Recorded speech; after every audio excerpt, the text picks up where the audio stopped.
श्री राम जी की सौगंध है, उठो, आपको श्री राम जी की सौगंध है। तब प्रकार बोले राम जी प्रभु जे अवनाथ तुरंत हस कही आयस पाई पद बंदी चलो हनुमान। महात्मा, मैंने पूर्ण जांच किए बिना आप पर ये बाण चला दिया, मैंने आप पर ये तीर चला दिया। आप तो मूर्छा में भी राम नाम का उच्चारण करते रहे। हे राम भक्त, आप कौन हो? आप कहां से आए हो? आप अपना परिचय दीजिए। हे राम भक्त, ये अभागा भरत आपसे क्षमा याचना करता है। भरत? हाँ, राजा दशरथ पुत्र भरत। भैया, क्या आप ही भरत हो? हे भैया, मैं ही तो अभागा भरत हूँ। जिन भरत के नाम का प्रभु दिन रात स्मरण करते हैं, आज उन महात्मा भरत के दर्शन हो गए, मेरा जीवन धन्य हो गया। राजा मेरा नाम लेते हैं, वो मुझे याद करते हैं। हाँ भैया, प्रभु राम दिन रात आपका उसी प्रकार स्मरण करते हैं जैसे जीवात्मा किसी के शरीर में हमेशा निवास करती है, वैसे ही आपका नाम उनकी जिह्वा पर हमेशा रहता है भरत भैया। हे महात्मा, मैं आपका ये ऋण जिंदगी में कभी नहीं मरते दम तक भूलूंगा। आपने मुझ पे ये बहुत बड़ा एहसान किया है कि आपने मेरे भ्राता का सब समाचार मुझे सुनाया है। तो कृपा करके मुझे वो और बतलाइए महात्मा, वो कैसे है, वो कहाँ है, वो किस हाल में है, और वो भाभी भाभी कैसी है, और वो बड़े भगत लक्ष्मण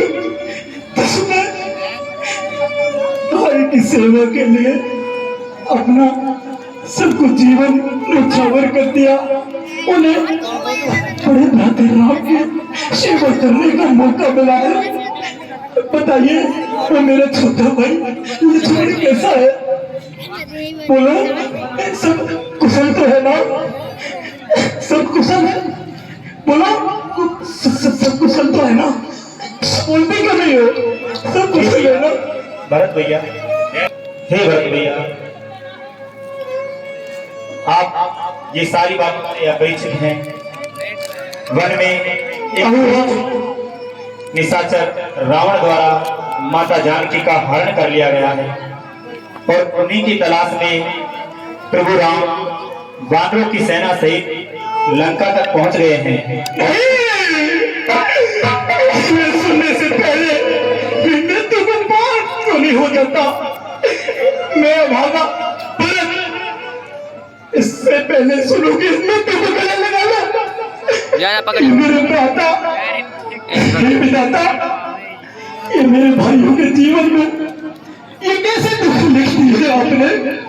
पहले वनवास और ये और दुख कैसे सहन कर दूंगा? मेरा हृदय ये दुखों से विदीर्ण हो गया। हे हनुमान, ये रात ये सहने की पीड़ा मुझे बर्दाश्त नहीं कर सकता।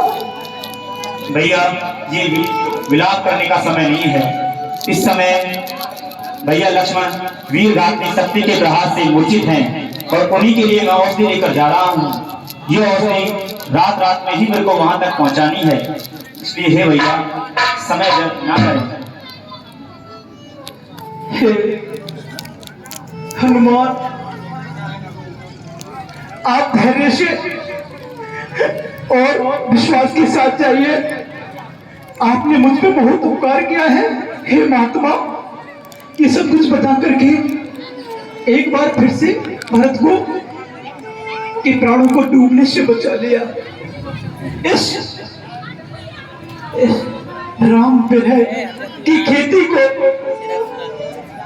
सूखी हुई खेती में फिर से राम ने स्नेह के जल से हरा भरा कर दिया, लेकिन ये दुख सुनते हुए मैं सहन नहीं कर पा रहा हूँ। आप अतिशय जाइए और धैर्य विश्वास के साथ मेरे छोटे भ्राता के प्राण बचाइए। आप कहते हैं सूर्य उदय से पहले आपको पहुंचना है, लेकिन हनुमान सूर्य में इतनी साहस नहीं है कि मेरे छोटे भ्राता के प्राण संकट में डाल सके।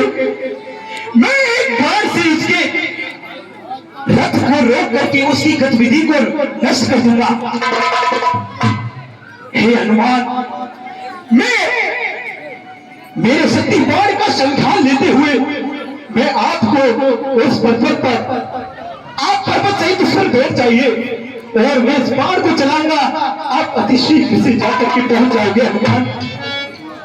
नहीं भरत भैया, प्रभु राम का स्मरण लेने मात्र से मेरे शरीर में शक्ति का संचार स्वतः ही हो जाता है, इसलिए आप निसंकोच रहिए।